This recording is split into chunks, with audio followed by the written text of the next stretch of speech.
Assalamualaikum warahmatullahi wabarakatuh. Waalaikumsalam. Ketemu lagi sama Jelajah Kopi Nusantara nih, terutama dari ownernya Pak Ahmad Bahar. Ya, ketemu kita di salah satu kafe namanya Kopi Literasi di Kabupaten Serdang Bedagai. Nah, di tempat ini nggak hanya menyajikan sebuah kopi ataupun yang berkaitan dengan minuman ciri khas dari Indonesia itu sendiri, tapi di sini mengedepankan budaya literasi. Menurut Bapak, apa sih pandangan Bapak, tanggapan mengapa literasi itu identik dengan kopi, Pak? Dari pengalaman Bapak yang sudah mengelilingi Indonesia. Karena ini orang baca, kemudian pengen mulai lama baca, kalau kelamaan bisa ngantuk ya. Makanya mungkin dengan Minum kopi. Jadi kalau kopi literasi ya sambil ngopi, sambil belajar, atau dibalik sambil belajar ditemani kopi, mungkin itu ya. Jadi pengalaman Bapak lah melihat berbagai tempat dan hal-hal yang luar biasa yang Bapak temui di berbagai daerah. Apakah setiap pemuda nih khususnya memang harus mengedepankan ataupun mengutamakan budaya kopi dan literasi? Ya tidak harus sebenarnya. Kalau ngopi hanya untuk sarana bergaul, pergaulan. Jadi banyak cara untuk menjadi alasan. Sebenarnya hanya pengen ngobrol, cuman kan rasanya tidak enak kalau tidak sambil ngopi. Mungkin sama lah kayak orang merokok itu, kalau nggak sambil ngerokok rasanya juga nggak enak. Tapi akhirnya memang kopi jadi budaya. Nah, di tempat-tempat ngopi ini memang ada yang, nah ini mumpung kita di suatu tempat non jauh di Jakarta ini, saya mau inilah sekalian mengumumkan. Wih, keren nih. Apa itu, Pak? Ada kaitannya sama buku. Ini buku yang belum pernah saya launching gitu, dan kebetulan ini momentumnya pas, yaitu buku tentang Jenderal Tito Karnavian. Mantan Kapolri, Pak ya? Ya, yang mantan sekarang Kapolri. menjabat jadi Mendagri, Menteri Dalam Negeri ya? Ya, maksudnya ini gini, apakah Coba lihat Pak Jenderal Tito ini layak nggak jadi presiden? Jadi begini, bukan Presiden, masalah ya? bukan masalah jenderalnya, bukan masalah Pak Titonya, tetapi dari sisi Polri. Kenapa ya orang itu Indonesia ini kalau disebut nama polisi itu, mohon maaf itu Alergi, Pak ya? ada kata-kata mungkin jijik apa Alergi gimana itulah gitu. istilahnya. Kalau dibilang pengen bilang jijik enggak juga ya. Tapi kalau jijik banget ada yang bilang begitu, bukan saya tapi. Itu karena kasus Sambo sama Malang kemarin. Bukan.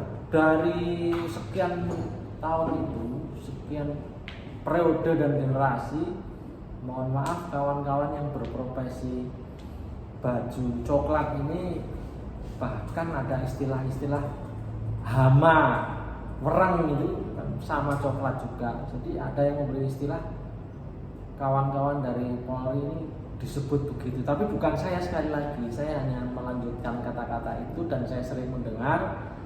Setelah saya coba telisik dan saya mencoba berkawan dengan banyak orang, kenapa pertanyaannya nggak ada satu orang pun yang berani mencalonkan diri menjadi presiden? Atau masyarakat kenapa tidak menyinggung radar, katakanlah nama Pak Tito, kenapa nggak masuk radar capres cawapres misalnya gitu?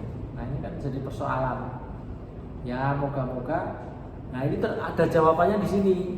Nah jawabannya, apa benar Pak Tito itu layak jadi capres 2024, atau sebaliknya buku ini berisi dilarang memilih Jenderal Tito?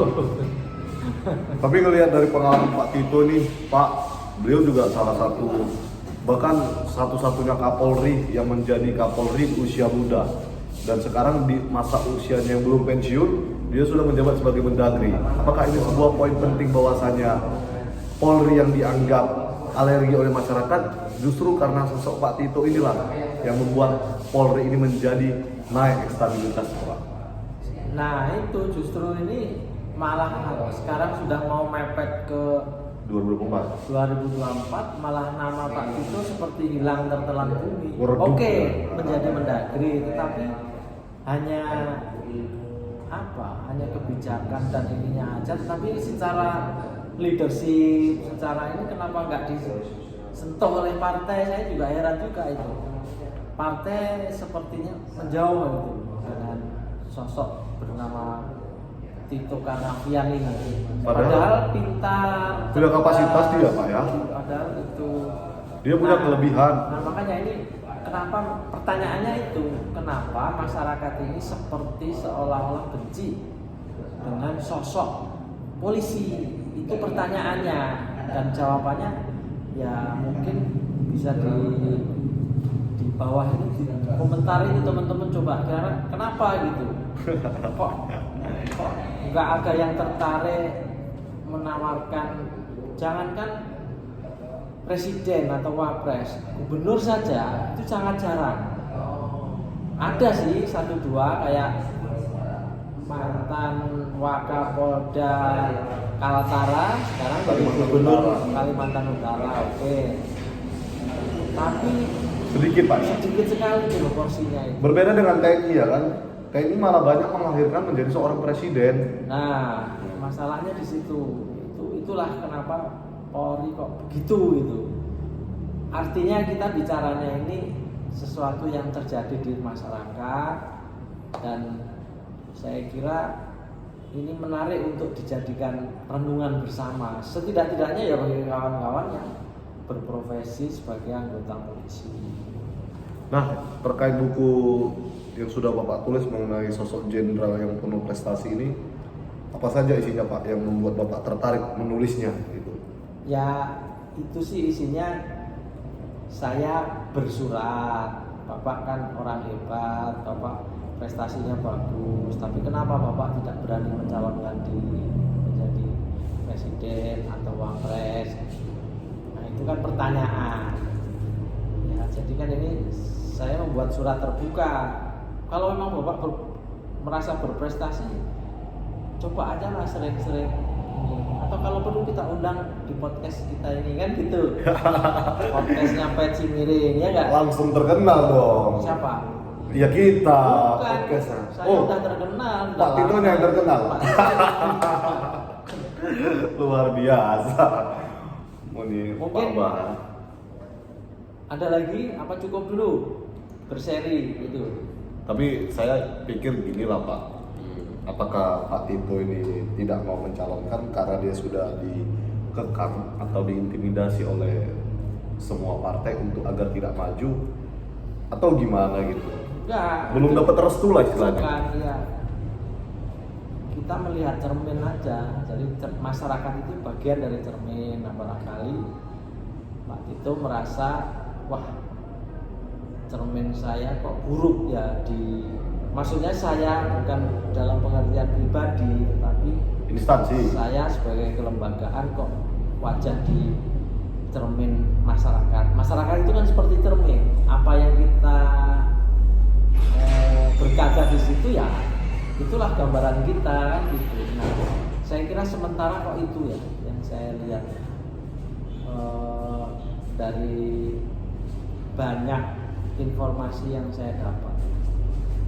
Kayaknya itu. Jadi menurut Bapak nih, kalau misalnya seandainya Pak Tito maju dan mencalonkan menjadi seorang presiden dan beliau ini memenangkan pemilu di 2024 nanti, apakah hal ini justru mengubah konsep pandangan masyarakat terhadap Polri menjadi lebih baik?